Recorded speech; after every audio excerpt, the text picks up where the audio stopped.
यदि हम तर्क की प्रक्रिया से श्री कृष्ण को समझने का प्रयास करेंगे तो हमें कई जन्मों तक चिंतन करना पड़ेगा, किंतु यदि हम भक्ति में सेवा का आश्रय लें और केवल श्रीमती राधा रानी को प्रसन्न करने का प्रयास करें तो श्री कृष्ण का साक्षात्कार सरलता से हो सकता है। तो देखिए, हमारे शुष्क तर्क से हमें भगवान समझ में नहीं आ सकते हैं। शुष्क तर्क क्या होते हैं? शुष्क मतलब निम्न, जिनका कोई सिग्निफिकेंस नहीं है। कुछ भी हम सोचते हैं वो हमारी भौतिक बुद्धि से हम सोचते हैं, लिमिटेड, हमेशा लिमिटेड चीजें देखें, लिमिटेड ही सोचते हैं। तो हमें जो शाश्वत कृष्ण है वो कैसे समझ में आ सकते हैं? हमारी भौतिक बुद्धि से। तो अपनी बुद्धि से हम नहीं समझ सकते हैं, इस वजह से शास्त्र को एज इट इज फॉलो करना बुद्धिमानी है, राइट? जैसे आप देखिए ना, जो गाय का गोबर होता है वो कितना पवित्र माना जाता है, इतना पवित्र माना जाता है कि उसको पूजा में काम में लिया जाता है। आप सोचिए, किसी पशु का मल पूजा में काम में लिया जाए। अगर बुद्धि से कोई व्यक्ति इस चीज को सोचेगा तो कितनी हीन वस्तु है, किसी पशु का मल पूजा में काम में लिया जाए। बट देखिए, शास्त्र, और ये चीज पता कहां से लगी? शास्त्र से। और लोग फॉलो भी करते हैं इस चीज को। अपनी बुद्धि से तो नहीं सोचा, बुद्धि से एक्सपेरिमेंट थोड़ी ना किया था हर किसी के पशु के मल को कि हाँ इसका मल है, ये बिल्कुल सही सही है, ये पूजा में काम में आना चाहिए या इसके कुछ बेनिफिट्स हैं। बुद्धि से तो नहीं पता लगा, शास्त्र के द्वारा ही समझ पाए हैं इस चीज को। अब इसके ऑपोजिट कोई व्यक्ति हो, वो सोचे कि एक जो बहुत ही सिद्ध ब्राह्मण है उसका जो मल है वो भी बहुत ही पवित्र है, तो क्या उसको माना जाएगा? खुद की बुद्धि से वो बता रहा है, शास्त्र में तो ऐसा कहीं पर भी नहीं है। तो समझना चाहिए, हमारे शुष्क तर्क हमारी भौतिक बुद्धि से कुछ भी नहीं होगा। हम तो स्वयं को ही नहीं जानते हैं, आज तक खुद की पहचान इस शरीर से ही तो करते आए हैं। बुद्धि यही तक तो थी हमारी, that we are this body and we are not soul। आत्मा के बारे में भी हमने सुना था, बट आत्मा, मैं खुद ही बताती हूँ, मैंने जब आत्मा के बारे में सुना था तो मुझे लगता था आत्मा का मतलब तो शायद भूत होता है जो इधर उधर घूमता रहता है। पर देखिए, शास्त्र श्रवण कर रहे हैं, वहीं से समझ आया कि हम ही आत्मा है, हम ये शरीर नहीं है। अपनी बुद्धि से तो क्या ही सोचते थे कि हम शरीर है, तो हमारी बुद्धि से हम कुछ भी नहीं समझ सकते। शास्त्र को स्वीकार करके ही जो भी व्यक्ति फॉलो करेगा वो ही बुद्धिमान माना जाए। अच्छा, एक क्वेश्चन हो सकता है कि ये कैसे माना जाए कि जो शास्त्र में जो बताया जा रहा है वो ठीक है, वो सही सही बताया जा रहा है? देखिए, आप खुद देखिए, जो भी व्यक्ति शास्त्र फॉलो करता है उसका जीवन कितना पवित्र होता है। क्या हमने खुद ने सोचा था कि हम कभी इतना पवित्र जीवन जी पाएंगे? जैसे आज की बात, मैं गई थी कहीं, तो एक माता जी थी, तो वो सरप्राइज हो रही थी कि मैं तो मान ही नहीं सकती कि आप अनियन गार्लिक नहीं खाते। अनियन गार्लिक खाए बिना तो कोई रह ही नहीं सकता है। जैसे मानिए अनियन गार्लिक कोई नहीं खाएगा तो उसकी मृत्यु हो जाएगी, इस तरह से वो कह रही थी। लेकिन आप देखेंगे, मैंने उनको बताया कि नहीं, ऐसा नहीं है, कोई बड़ी बात नहीं है। और उन्होंने रीजन भी पूछा क्यों नहीं खाना चाहिए, ये वो, तो सब कुछ उनको बताया मैंने। तो बस यही चीज है कि हमारी बुद्धि से हम नहीं समझ सकते। मैं पता नहीं कुछ बताने वाली थी, कुछ पॉइंट मिस हो गया। एनीवेज, तो हाँ, यही चीज है कि भगवान को हम खुद के तर्क वितर्क से नहीं समझ सकते, वैसा प्रयास करना भी नहीं चाहेगा, क्योंकि वो जो प्रयास है वो विफल ही होगा। मतलब कोई मतलब नहीं है टाइम खराब करना। और देखिए क्या कहा जा रहा है, तो हमें कई जन्मों तक चिंतन करना पड़ेगा, किंतु यदि हम भक्ति में सेवा का आश्रय ले, इस भक्ति पाथ का अगर हम आश्रय ले, इस प्रोसेस को फॉलो करें और श्रीमती राधा रानी को प्रसन्न करने का प्रयास करें, तो हम आसानी से श्री कृष्ण को जान पाएंगे। जैसे एक एग्जाम्पल से आपको बताती हूँ, प्रभु जी बता रहे थे कि एक ग्वालिन थी। ग्वालिन मतलब दूध देती थी, वो दूध का व्यापार करती थी। तो वो जो लुठिया सी आती है जिससे हम दूध को नापते हैं, तो वो उससे दूध नाप कर देती थी। तो एक दिन उसको साड़ी खरीदनी थी, उनको साड़ी खरीदनी थी, तो वो साड़ी वाले के पास गई कि मुझे साड़ी खरीदनी है, मुझे साड़ी दीजिए आप। तो वो जो दुकानदार है वो कहता है कि अभी आज आप रुकिए, मैं वो जो नापने वाला जो मीटर वाला वो आता है, वो मैं आज नहीं लाया हूँ, तो मैं नाप नहीं पाऊंगा। तो जो ग्वालिन है वो कहती है, अरे एक काम करो, आप मेरी लुटिया लीजिए और उससे साड़ी को नाप लीजिए। तो फिर वो दुकानदार वाला हंसने लग गया, अरे आप ये क्या कह रही है, कोई उस लुठिया से कोई साड़ी नपती है? तो वो ग्वालिन बोलने लगी, अरे मैं कितना कितना दूध नाप लेती हूँ इस लुठिया से, और तुम कह रहे हो कि तुम इस साड़ी नहीं नाप सकते? तो ये चीज पॉसिबल कहाँ है? अब वो जो ग्वालिन थी वो समझ रही थी कि मैं दूध नापती हूँ इस लोटे से, तो इससे तो कुछ भी नापा जा सकता है, बट ऐसा नहीं है। अब खुद की बुद्धि वो लगा रही थी, तो जितना बुद्धि थी उतना ही समझ पा रही थी और उतना ही बोल पा रही थी, बट ऐसा तो नहीं हो सकता है। श्रीमती राधा रानी इतनी महान भक्त हैं कि वह श्री कृष्ण तक हमें पहुंचा सकती है। तो हमने लास्ट क्लास में श्रीमती राधा रानी के बारे में डिस्कस किया था कि श्रीमती राधा रानी कितनी महान है। स्वयं श्री कृष्ण उनसे आकर्षित हो जाते हैं। जो स्वयं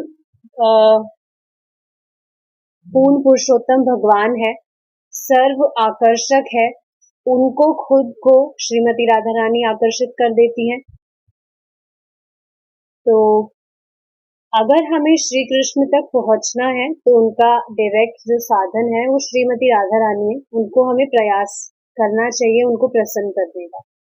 जो भी गुरु महाराज है वो श्रीमती राधा रानी के प्रतिनिधि होते हैं, ठीक है, they are the direct followers of Shrimati Radha Rani. स्वयं श्री कृष्ण भी श्रीमती राधा रानी के गुणों को नहीं समझ सकते। वह श्रीमती राधा रानी को समझने में विफल हो जाते हैं क्योंकि वह अत्यंत महान है। अच्छा ठीक है, इस पॉइंट को डिस्कस करने से पहले एक बार हम इस पे और कुछ डिस्कशन करते हैं कि हमारी बुद्धि लगाने से अगर हम प्रयास करेंगे तो हम भगवान को समझ ही नहीं सकते हैं। जैसे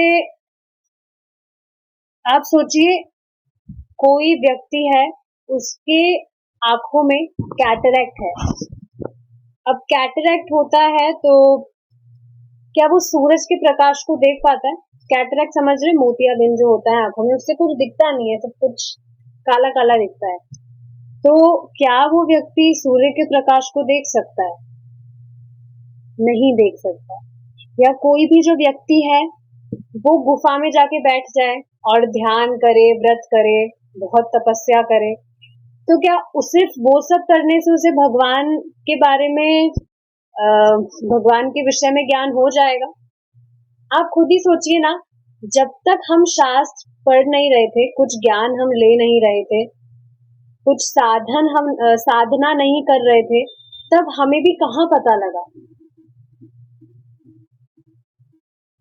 पता नहीं कौन बता रहे थे कि उनकी जो माताजी है वो बहुत, प्रभु जी भी बता रहे थे आज कि उनकी जो माताजी है, उनकी माताजी नहीं, कोई भक्त है, उनकी माताजी बहुत व्रत करती थी, बहुत उपवास करती थी। आज ये व्रत, आज वो उपवास, आज वो उपवास, बहुत सारी फास्टिंग करती थी। और देखा, आप खुद देखते होंगे, काफी सारी माताजी होती है, काफी सारे लोग होते हैं जो बहुत बहुत व्रत रखते हैं। आज कभी ये व्रत करना है, कभी वो व्रत करना है, बट फिर भी आप देखेंगे जो परिवर्तन जीवन में आना चाहिए था वो कहाँ आता है। मुझे पता नहीं है अभी यहाँ जो डिवोटीज हैं वो भी ऐसा कुछ पहले करते थे क्या। आप खुद सोचिए, अगर करते थे तो अभी आप जो साधना प्रैक्टिस कर रहे हैं, शास्त्र सुन रहे हैं, चैंटिंग कर रहे हैं और जो भी चीजें हैं, उससे जिस तेजी से प्रोग्रेस कर पाए हैं आप अपने जीवन में, उस पर्टिकुलर चीज को फॉलो करने से जो ट्रांसफॉर्मेशन आप फील कर पा रहे हैं, क्या पहले कभी हुआ था? नहीं हुआ था। तो ये चीज समझनी चाहिए कि जो भगवान है वो हमें हमारी बुद्धि से नहीं समझ में आ सकते। श्रीला प्रभुपाद खुद कहते हैं कि हर चीज हम बुद्धि से समझते हैं। सही बात है, कुछ भी हमें समझना होता है तो हम हमारी बुद्धि लगाकर उसे समझते हैं। जैसे कुछ हमें प्रसाद बनाना हो तो हम बुद्धि लगाते हैं कि हाँ, इतने जनों के लिए खाना बनाना है, इतने जनों के लिए प्रसाद बनाना है, तो इतना इतना हमें डालना चाहिए। कुछ भी A to Z हम काम करते हैं, उसको समझने के लिए बुद्धि चाहिए। लेकिन भगवान बुद्धि से समझ नहीं आते। फिर कैसे समझ में आते हैं भगवान? भगवान हमें जीभ से समझ आते हैं। जीभ से समझ आते हैं कैसे? हरे कृष्णा कृष्णा कृष्णा हरे हरे, हरे रामा रामा रामा हरे हरे। आप खुद देखेंगे, जो भी व्यक्ति नियमित रूप से नाम उच्चारण कर रहा है उसके जीवन में परिवर्तन आता ही है। भक्ति में वो प्रोग्रेस करता ही है। भगवान के प्रति उसकी प्रीति बढ़ती ही है। अगर ये सब नहीं हो रहा है तो फिर वो नाम जाप कर ही नहीं रहा है, वो चीटिंग कर रहा है। जैसे आप खुद देखिए, कोई बाहर सूरज निकला है, व्यक्ति बाहर गया और कह रहा है मुझे तो कुछ दिख ही नहीं रहा है, मुझे तो अंधेरा दिख रहा है, तो इसका अर्थ क्या हुआ? बाहर तो सूरज निकल रहा है, कितना प्रकाश है, और वो कह रहा है मुझे तो सूरज दिख नहीं रहा, तो इसका अर्थ क्या हुआ? वो बाहर गया ही नहीं, वो अंदर कमरे में बैठा है अंधेरे में। तो नाम जाप कर रहा है और भगवान के प्रति कुछ प्रीति नहीं हो रही है, कुछ भी जीवन में परिवर्तन नहीं हो रहा है, तो इसका मतलब है वो नाम कर ही नहीं रहा है। देखिए, एक और समझने वाली बात क्या है कि नियमित रूप से करना जरूरी है। Consistency is very important. जितने भी आप राउंड्स कर रहे हैं उनको डेली करना जरूरी है। ऐसा नहीं है कि कुछ दिन तो आप 64 माला पे पहुंच गए और कुछ दिन आपकी 16 माला भी आप नहीं कर पा रहे हैं, तो ये चीज सही नहीं है। आपको कहा नहीं जा रहा है कि आप ज्यादा करें, सिर्फ 16 राउंड्स आपको बताए हैं, वो नियमित रूप से करिए, कंसिस्टेंटली सिर्फ उनको करिए, लेकिन उसमें आप रेगुलर रहिए, राइट? ऐसा नहीं कभी किया कभी नहीं किया। आप देखेंगे कुछ भी आप नियमित रूप से करते हैं तो वो बहुत प्रभावशाली होता है।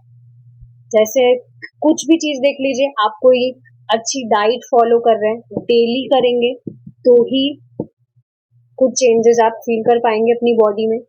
एक्सरसाइज अगर आप कर रहे हैं, जैसे एक माता जी ने जिम ज्वाइन किया है, अब माता जी अगर आप डेली जिम नहीं जाएंगे, कभी कभी जाएंगे, तो फिर कहाँ वो असर पड़ेगा आपकी बॉडी में? डेली नियमित रूप से एक्सरसाइज करेंगे तभी तो कुछ बॉडी में परिवर्तन आएगा। उसी तरह से चैंटिंग जो हम कर रहे हैं उसको भी डेली करेंगे तभी प्रभाव दिखेगा, कभी कभी करने से नहीं होगा। तो ये बहुत इंपॉर्टेंट पॉइंट है, समझना चाहिए। स्वयं श्री कृष्ण भी श्रीमती राधा रानी के गुणों को नहीं समझ सकते। वह श्रीमती राधा रानी को समझने में विफल हो जाते हैं क्योंकि वह अत्यंत महान है। श्रीमती राधा रानी को समझने के लिए श्री कृष्ण ने वास्तव में उनकी स्थिति को अंगीकार किया। श्री कृष्ण ने सोचा, यद्यपि मैं सब दृष्टिकोण से परिपूर्ण हूँ, तथापि मैं राधा रानी को नहीं समझ पाता। ऐसा क्यों है? इस तथ्य ने श्री कृष्ण को राधा भाव स्वीकार करने के लिए बाध्य कर दिया। और इसी कारण से वह भगवान श्री चैतन्य महाप्रभु के रूप में प्रकट हुए। तो देखिए ये इंपॉर्टेंट चीज है, प्रेम के विषय और प्रेम का आश्रय, इसके बारे में समझते हैं आप। प्रेम का जो विषय है वो है श्री कृष्ण, भगवान श्री कृष्ण, और जो प्रेम के आश्रय है, प्रेम का आश्रय है श्रीमती राधा रानी। तो भगवान स्वयं इस चीज को सोच रहे थे कि मैं I am all attractive, I am the supreme personality, मैं ऑल अट्रैक्टिव हूँ, लेकिन फिर भी ऐसी क्या चीज है जो मुझे जो श्रीमती राधा रानी है, वो ऐसी क्या चीज है श्रीमती राधा रानी से जिससे श्री कृष्ण भी उनसे आकर्षित हो जाते हैं, और मुझ में ऐसी क्या खासियत है जो श्रीमती राधा रानी हमेशा मेरा स्मरण करती है, जो राधा रानी है वो हमेशा मेरा स्मरण करती है। तो भगवान खुद इस चीज पर विचार कर रहे थे। देखिए क्या कह रहे हैं, क्या सोचा भगवान ने कि यद्यपि मैं सब दृष्टिकोण से परिपूर्ण हूँ, तथापि मैं राधा रानी को समझ नहीं पाता। क्या समझ नहीं पाते? कि वो मुझे कैसे अट्रैक्ट कर लेती है अपनी तरफ, और मुझ में ऐसा क्या है कि श्रीमती राधा रानी जो है वो हमेशा मेरा स्मरण करती है, ऐसा क्यों है? तो देखिए इसी को जानने के लिए भगवान श्री कृष्ण ने चैतन्य महाप्रभु का रूप लिया था। और चैतन्य महाप्रभु आपको पता है भगवान का जो रूप है वो कंबाइंड फॉर्मेशन है ऑफ श्री कृष्णा एंड श्रीमती राधा रानी। श्रीमती राधा रानी का जो भाव है वो स्वीकार किया था भगवान ने इस रूप में। क्या जानने के लिए फिर से मैं रिपीट करूंगी कि जो श्रीमती राधा रानी है वो कैसे कृष्ण को अट्रैक्ट कर लेती है अपनी तरफ, क्योंकि भगवान तो स्वयं कितने अट्रैक्टिव है, फिर उसके बाद में भी स्वयं भगवान राधा रानी से अट्रैक्ट हो जाते हैं। और श्री कृष्ण में ऐसा क्या है जो श्रीमती राधा रानी उनका ही स्मरण करती रहती है। तो ये दो चीजें भगवान को जाननी थी, इस वजह से भगवान ने राधा भाव स्वीकार किया था और श्री चैतन्य महाप्रभु के रूप में प्रकट हुए। भगवान श्री चैतन्य महाप्रभु स्वयं कृष्ण है, किंतु वह श्रीमती राधा रानी के भाव को स्वीकार किए हुए कृष्ण है। समझ पा रहे हैं? श्रीमती राधा रानी सदैव कृष्ण वियोग का अनुभव करती है, और इसी प्रकार राधा भाव में स्थित श्री चैतन्य महाप्रभु भी उसी वियोग का अनुभव करते हैं। वियोग का मतलब समझ रहे हैं? विरह। इसका अर्थ क्या होता है? जब भी आप देखेंगे, जैसे कोई एग्जाम्पल एक बच्चे और माँ का लेते हैं, जब एक जो बच्चा है वो माँ से दूर चला जाता है तो जो माँ है वो दुखी हो जाती है। क्यों? क्योंकि बच्चे से वियोग हो गया, बच्चा दूर चला गया, तो माँ दुखी रहती है कि बच्चा दूर चला गया, मेरे पास नहीं है। इसी तरह से जो श्रीमती राधा रानी है वो वियोग का अनुभव करती रहती है। और उसी तरह से देखिए चैतन्य महाप्रभु श्रीमती राधा रानी के भाव में थे स्थित, तो चैतन्य महाप्रभु भी आप देखेंगे हमेशा विरह भाव में रहते थे। देखिए चैतन्य चरितामृत तो हमने नहीं पढ़ी है, बट मैंने आपको एक लिंक शेयर किया था। भगवान चैतन्य महाप्रभु का जो पास टाइम है उसकी मूवी है वो। आप देखेंगे हम जो भौतिक मूवीज देखते थे वो कितनी बोरिंग लगती थी, एक बार देखने के बाद दोबारा मन भी नहीं करता था। जो चैतन्य महाप्रभु की लीला वाली जो मूवी है उसको मैंने कितनी बार देख लिया, और हर बार मैं देखती हूँ तो मन करता है और देखूं और देखूं, बिल्कुल बोरिंग वाली फीलिंग नहीं आती। अभी मैंने 2 दिन पहले ही वैसे देखी थी वो मूवी। इतनी सुंदर तरीके से जो भक्त है उसमें सबने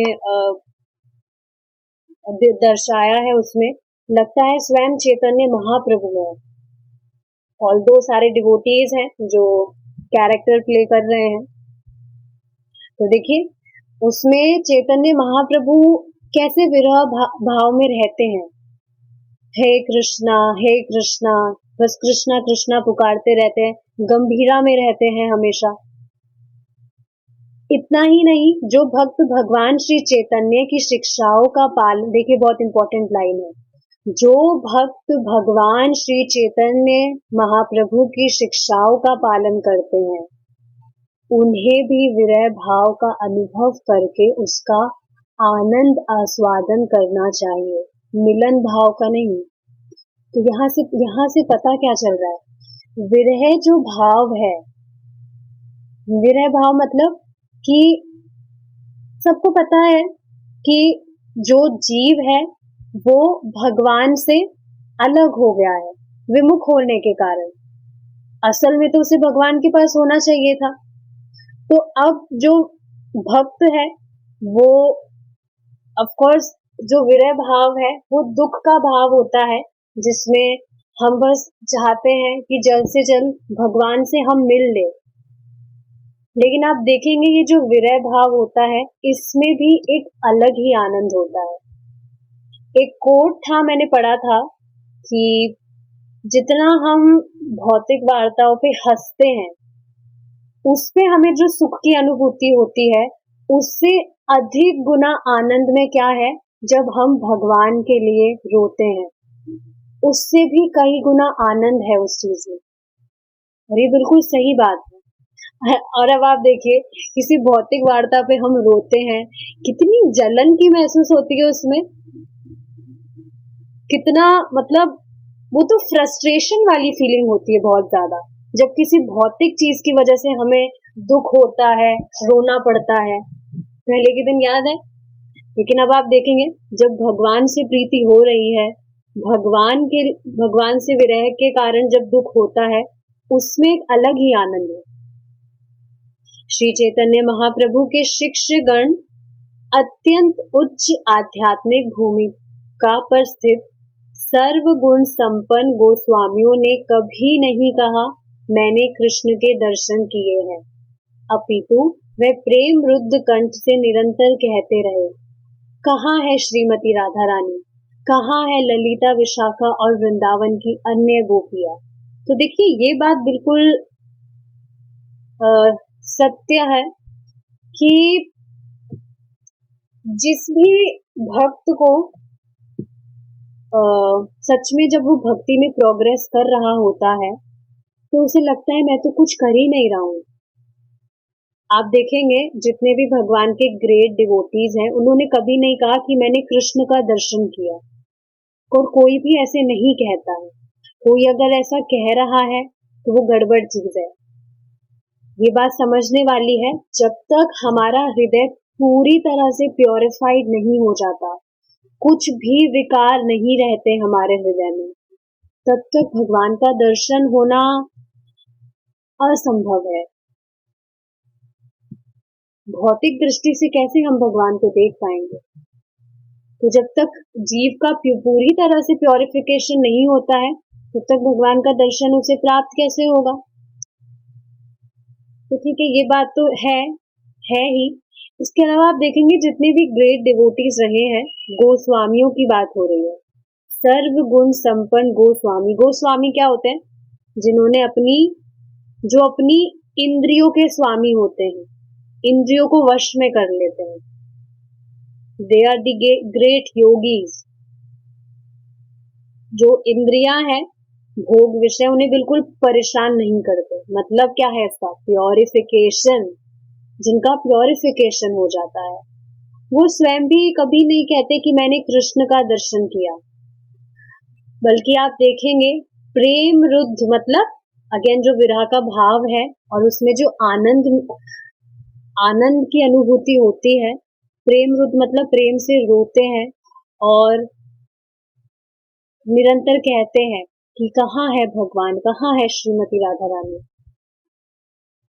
देखिए ये षड गोस्वामी अष्टकम है, इसको हम गाएंगे। मुझे आता नहीं है but still I will try. हे राधे व्रज देवी के चललीते, हे नंद सुनो कुतः श्री गोवर्धन कल्प पाद पतले कालिंदी बने कुतः घोषन्ताविति सर्वतो व्रजपुरे खेदन् महार्विहर्वलो वन्दे रूप सनातनो रघुयुगो श्रीजीव गोपालको। श्री भगवान के प्रेम के परिपक्व अवस्था में जब ये गोस्वामी जन वृंदावन में निवास करते थे, तब वे यह कहते हुए क्रंदन करते थे, हे राधा रानी, आप कहाँ हैं? आपकी सखियां कहाँ हैं? हे नंद कुमार, आप कहाँ हैं? तो देखिए, ये वास्तविकता है कि अगर आप देख रहे हैं कि कोई व्यक्ति बहुत ज्यादा एडवर्टीजमेंट कर रहा है कि मुझे तो भगवान का दर्शन प्राप्त हो गया, मैं तो भगवान से बात कर कर आया हूँ, ये तो वो वास्तविकता नहीं है। क्या बताया जा रहा है यहाँ? जो भगवान के स्वयं ग्रेट डिवोटीज हैं, परमहंस कह सकते हैं, वो भी इस चीज का एडवर्टीजमेंट नहीं करते हैं, बल्कि आप देखेंगे वो क्रंदन करते रहते हैं, मतलब रोते हैं विरह भाव में कि कहाँ है आप कृष्ण, कहाँ है श्रीमती राधा रानी। कभी भी वो ये अनाउंसमेंट नहीं करते कि हमने तो कृष्ण को देख लिया है या हम तो उनसे बातें करते हैं, ऐसा नहीं होता है।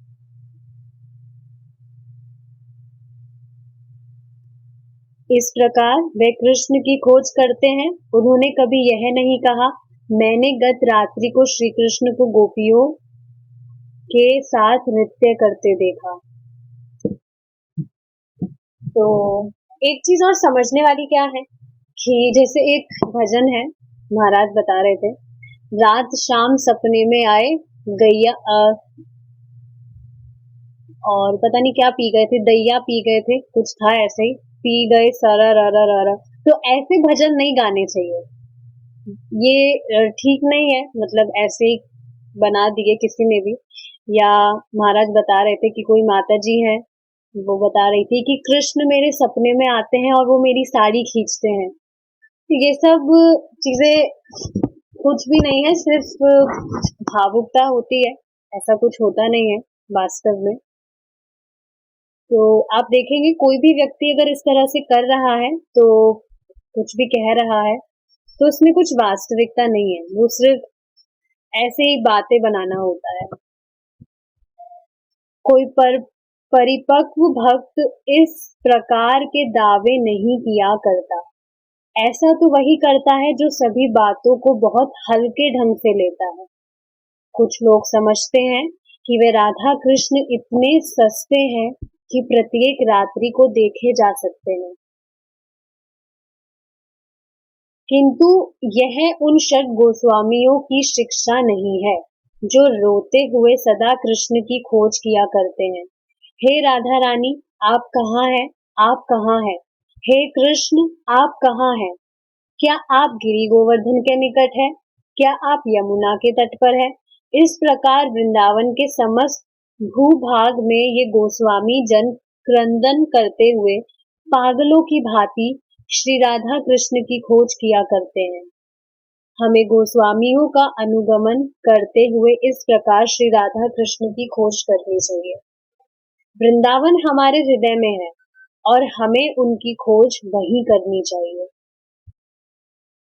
तो देखिए, ये बात समझने वाली है कि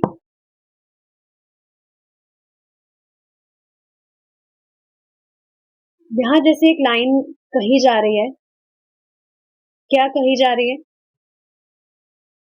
कि कुछ लोग समझते हैं राधा कृष्ण इतने सस्ते हैं कि प्रत्येक रात्रि को देखे जा सकते हैं। ये लोग वो होते हैं जो श्रीमती राधा रानी कृष्णा को सामान्य जन समझते हैं कि ये तो सामान्य व्यक्ति है हमारी तरह, जो कुछ टाइम पहले आए थे और उन्होंने कुछ रोल प्ले किया यहाँ पर और फिर चले गए। आपको पता है, अभी भी इस भौतिक जगत में भी कोई भी व्यक्ति कुछ भी तपस्या करता है तो उसे कुछ सिद्धियां प्राप्त हो जाती है, नो डाउट सिद्धियां प्राप्त होती हैं, बट इसका अर्थ ये नहीं है कि सिद्धियां प्राप्त होने के कारण वह भगवान हो गया।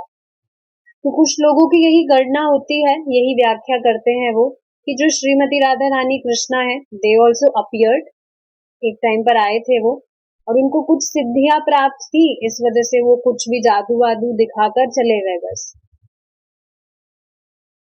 बट वास्तव में ऐसा नहीं है। आप खुद सोचिए ना, पहले जब हमें पता नहीं था that Krishna is the supreme personality, तो क्या हमारा जो दृष्टिकोण था भगवान के लिए, क्या यही था? दिव्य पुरुष कि कृष्ण दिव्य पुरुष है, कहाँ जानते थे हम ये सब? हम यही तो जानते थे कि हाँ कृष्णा है जो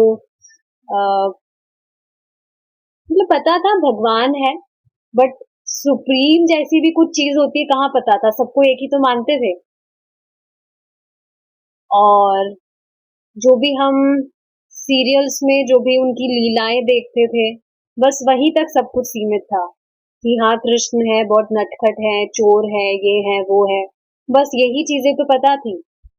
बट अब आप देखिए कितना डीप में हम समझ पा रहे हैं कृष्ण के बारे में। तो देखिए वास्तव में जो व्यक्ति शास्त्र पढ़ रहा है वो ही इस चीज को सही ढंग से समझ पा सकता है। खुद के प्रैक्टिकल एग्जाम्पल से देखिए ना, अभी शास्त्र नहीं पढ़ रहे होते, सुन रहे होते, तो कहाँ से ये सब चीजें हमें पता लगती? हरे कृष्णा महामंत्र जो है वो कलयुग का मंत्र है, ये भी कहाँ पता था? नहीं ही तो पता था। जो मूवीज के जो सॉन्ग होते थे उसमें कई बार सुना था कि हाँ हरे कृष्णा हरे राम, कौन सा सॉन्ग था वो, दम मार जाएगा बोलो सुबह शाम, हरे कृष्णा हरे राम। या एक और कोई मूवी थी उसमें था हरे कृष्णा हरे राम। तो बस यहीं पर तो सुना था, कहाँ जाना था कि जो हरे कृष्णा महामंत्र है वो कितना महान है। कोई भी उसको जपेगा तो पूरी उसकी जो लाइफ है वो ही पूरी चेंज हो जाएगी, कहाँ पता था? तो शास्त्र सुनकर ही तो समझ आ रही है सारी चीजें।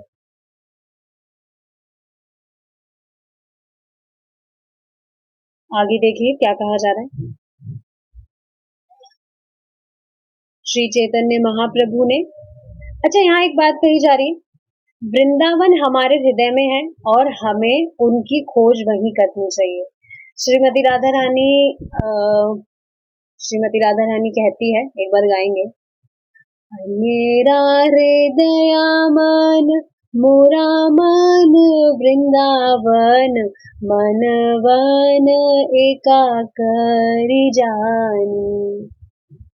कि अन्यों का जो मन है वो तो मन है, लेकिन मेरा जो मन है वो वृंदावन है।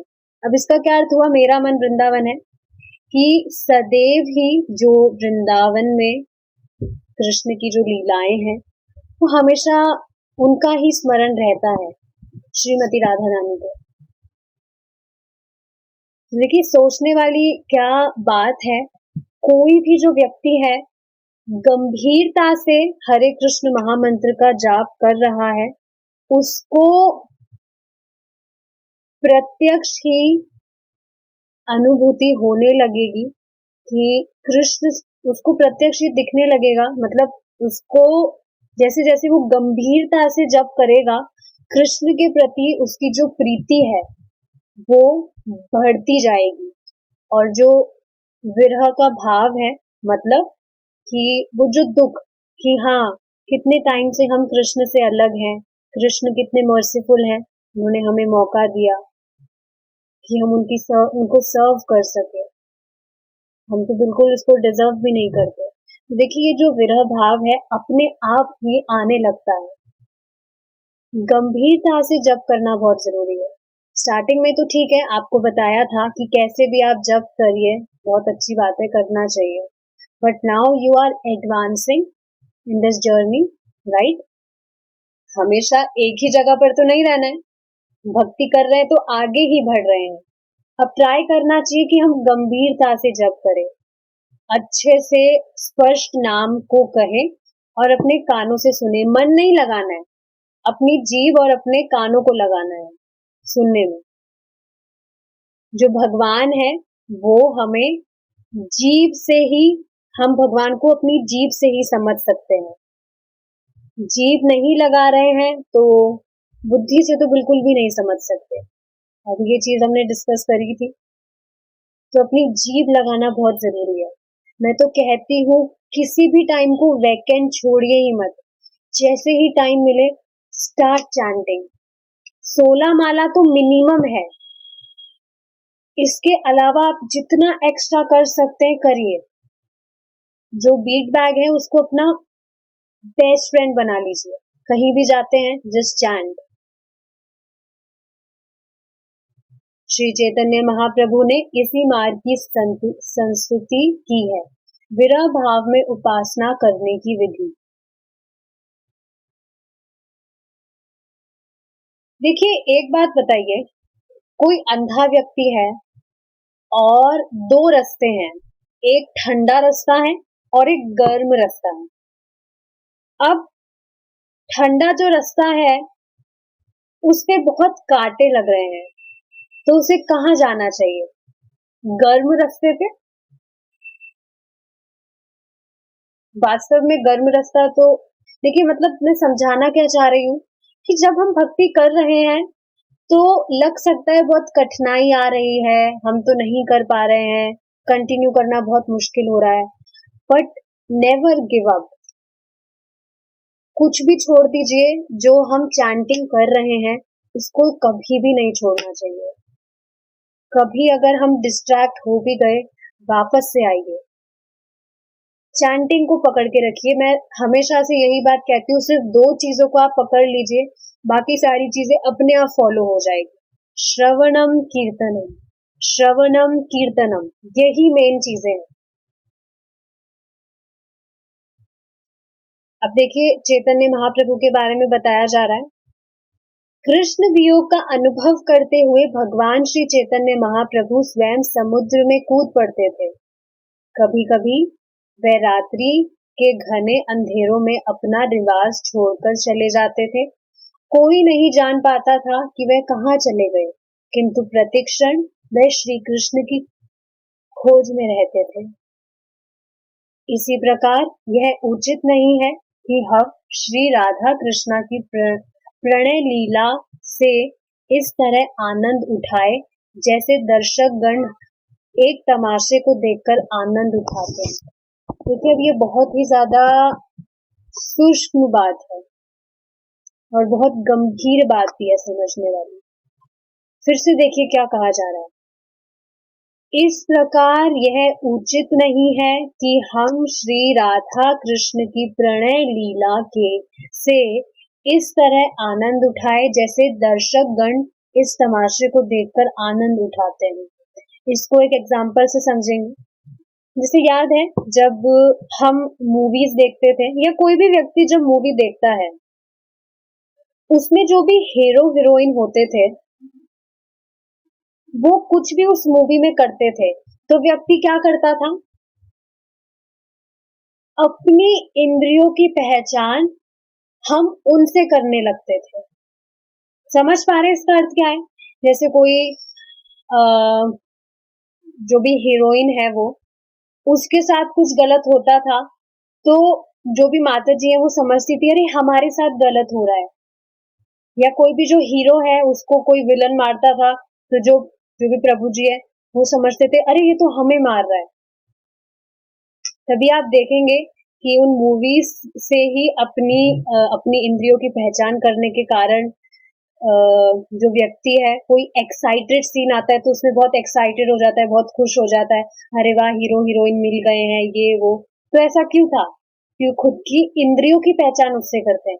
वो समझते हैं वो हीरो हीरोइन नहीं है, मैं हूँ और मेरा जो हीरो है वो है उस मूवी में। या आप देखेंगे कुछ गलत सीन होता था तो कैसे दुख में आ जाते थे, खुद ही रोने लगते थे, ऐसे भी सीन होते हैं। तो इसका कारण क्या है? क्योंकि खुद की पहचान, खुद की इंद्रियां की पहचान हम उससे करने लगते हैं। तो यही चीज बताई जा रही है। ये उचित नहीं है अगर कोई भी व्यक्ति श्रीमती राधा रानी श्री कृष्ण की जो प्रणय लीलाएं हैं, रास लीलाएं वगैरह, उसको पढ़ रहा है तो वो समझ रहा है कि जो कृष्ण है, कृष्ण की जगह तो मैं वहां हूं और मैं गोपियों के साथ रास कर रहा हूं। ये उचित नहीं है। देखा जाए तो ये ऑफेंस है। क्या हम भगवान की बराबरी कर सकते हैं? मैंने क्या चीज बताई थी लास्ट क्लास में, हमने क्या डिस्कस किया था कि श्रीमती राधा रानी श्री कृष्णा जो भी आध्यात्मिक जगत में जो प्रेम है वो कितना शुद्ध प्रेम है, उसकी गणना ये जो बद्ध जीव है भौतिक जगत में बंधा हुआ है वो कभी समझ ही नहीं सकता, कल्पना भी नहीं कर सकता है उस चीज की। कितना प्योर होता है लव।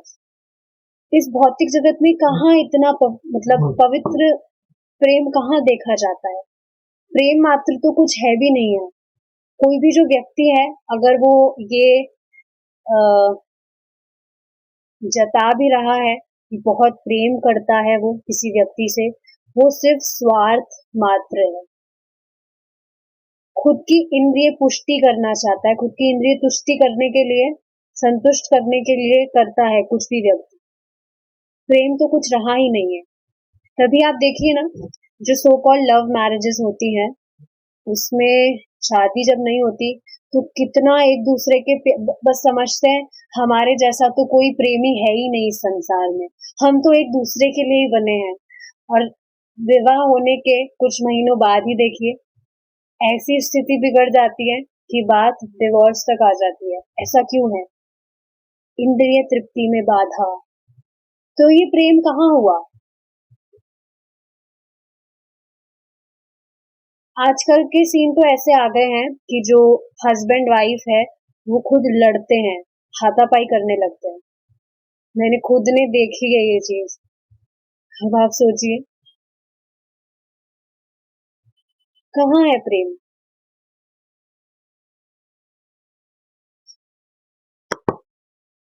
तो समझना चाहिए कि अगर कोई भी व्यक्ति इस तरह से खुद की पहचान जो भगवान की प्रणय लीलाएं हैं श्रीमती राधा रानी श्री कृष्ण की, अगर जैसे मूवी में वो देखकर मजे उठाता है कि हाँ मैं हूँ ये वो हूँ, और अगर भगवान की जो लीलाएं हैं उसमें भी अगर वो वैसे कर रहा है तो वो उचित बिल्कुल भी नहीं है। पहली बात तो क्या है, भगवान की जो रास लीलाएं वगैरह है उसको व्यक्ति को पढ़ना भी नहीं चाहिए। अभी प्योरिफिकेशन हुआ कहाँ है? जैसे एक व्यक्ति, काफी सारे मतलब डिवोटीज भी होते हैं जो बताते हैं कि ठीक है भक्ति कर रहे हैं बट भगवान की रास लीलाएं अगर सुनते हैं उस बारे में तो वो कहते हैं हमारी जो वासनाएं हैं भोग की वो और बढ़ने लगती है। इसका अर्थ क्या है? रिकमेंडेड है भी नहीं कि अभी स्टार्टिंग में कोई वो सब पढ़े। कितनी दूषित चेतना है बद्ध जीव की देखा जाए तो कहाँ ही समझ सकता है वो इन सब चीजों को। तो ये सब जो चीजें हैं ये एक स्टेज पे आने के बाद ही होती है जब बिल्कुल अच्छे से प्योरिफिकेशन हो जाता है। प्रभु जी खुद इस बात को बता रहे थे कि काफी सारे जो लोग हैं वो खुद इस तरह से प्रीचिंग करते हैं कि अगर तुम्हें भगवान की रास लीलाओं को समझना है तो तुम्हें अवैध स्त्री संग करना ही होगा। वास्तविकता है ये। पता नहीं कोई प्रभु जी थे, डिवोटी का पता नहीं डिवोटीज थे या नहीं, वो कुछ माता जी इसको इस तरह से प्रीचिंग कर रहे थे कि अगर तुम्हें कृष्ण की लीलाओं को समझना है, रास लीलाओं को, तो ये जो भी अवैध संग होता है ये तो करना ही चाहिए, तभी तो समझ पाओगे अच्छे से, एनग्रॉस्ड हो पाओगे उसमें।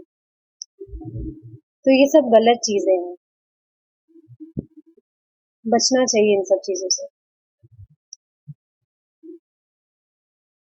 हमें श्री कृष्ण श्री राधा कृष्ण के वियोग का अनुभव करना चाहिए। हम जितना ही अधिक विरह अनुभव का करते हैं उतना ही हमें अध्यात्म क्षेत्र में अपने को आगे बढ़ते हुए समझना चाहिए। तो देखिए क्या कहा जा रहा है, जितना हमें विरह का भाव आता है, विरह मतलब कि जितना हम वियोग का अनुभव करते हैं, अभी समझाया था कि जो कृष्ण है उनसे हम काफी टाइम से अलग हैं। इस बात का दुख होता है जब, इसका अर्थ क्या है, that you are progressing in your bhakti, right. देखिए जो भी, ठीक है, इसकी काफी सारी चीजें होती है, इसको ज्यादा एक्सप्लेन नहीं करेंगे। अपनी भौतिक इंद्रियों से हम कृष्ण को नहीं देख सकते, उनका नाम तक नहीं सुन सकते। हम उनकी अनुभूति का प्रारंभ तब कर सकते हैं जब हम भक्ति मार्ग में आगे बढ़े। वह भक्ति में सेवा जीवा से आरंभ होती है, पांवों, आंख और कानों से नहीं। तो देखिए एक बात समझने वाली क्या है कि जैसे जैसे हम गंभीरता से भगवान के नाम का जप करेंगे, तो स्वयं जो भगवान है इस चीज को प्रकाशित करने लगेंगे कि जो हरे कृष्ण है वो स्वयं भगवान ही है।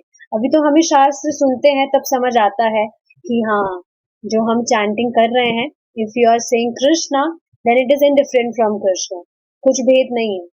पर जैसे जैसे हम गंभीरता से जप करते चले जाते हैं, स्वयं भगवान इस चीज को प्रकाशित करने लगते हैं। और प्रकाशित करवाने के होने के लिए क्या करना जरूरी है, अपनी जीभ को लगाना जरूरी है। कहाँ लगाना जरूरी है, भगवान के नाम जप में। हरे कृष्णा कृष्णा कृष्णा हरे हरे, हरे रामा रामा रामा हरे हरे। स्पष्ट नाम उच्चारण करने का प्रयास कीजिए। देखिए काफी छोटी बातें जब बोलते हैं तो लगती है, पर जब इसको प्रैक्टिकली प्रैक्टिस करते हैं तो बहुत ज्यादा प्रभावशाली है। हमारी ये जो जीभ है, ये भगवान के प्रेम का द्वार है, भगवत प्रेम का द्वार है हमारी जो जीभ। Make sure that make sure what goes in and what goes out. अब इस लाइन का मतलब क्या है, हमें हमेशा ध्यान रखना है हमारी जीभ से अंदर क्या जा रहा है। अंदर क्या जाना चाहिए, भगवान का प्रसादम। बाहर क्या आना चाहिए, भगवान का नाम, भगवान का यश। अब ये जो लाइन है इसकी व्याख्या हम और डिटेल में नेक्स्ट क्लास में करेंगे, थोड़ा लंबा टॉपिक है क्योंकि, ठीक है, कुछ क्वेश्चंस तो नहीं है, will stop here. Srila Prabhupada की जय, निताय गौर प्रेमानंदे, हरि बोल।